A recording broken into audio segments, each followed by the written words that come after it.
વિસાવદર વિધાનસભાની પેટા ચૂંટણીમાં ઝેર બાદ ખાતરના નામે શરૂ થયું છે રાજકીય પક્ષો વચ્ચે જંગ। આમ આદમી પાર્ટીના ઉમેદવાર ગોપાલ ઇટાલિયાએ શાબ્દિક પ્રહાર કરતા કહ્યું કે ગુજરાતમાં પ્રતિબંધિત દારૂ પણ મળે પણ ખાતર મળતું નથી। ખાતરની સરકાર માત્ર જાહેરાત જ કરે છે। ખેડૂતો 3 થેલી માગે તો 1 જ થેલી મળે છે।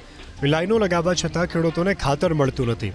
ગોપાલ ઇટાલિયાના આ જ આરોપોનો જયેશ રાદડિયાએ વળતો જવાબ આપતા કહ્યું કે ખાતરની જરૂરિયાત પૂરી કરવાની જવાબદારી મારી છે।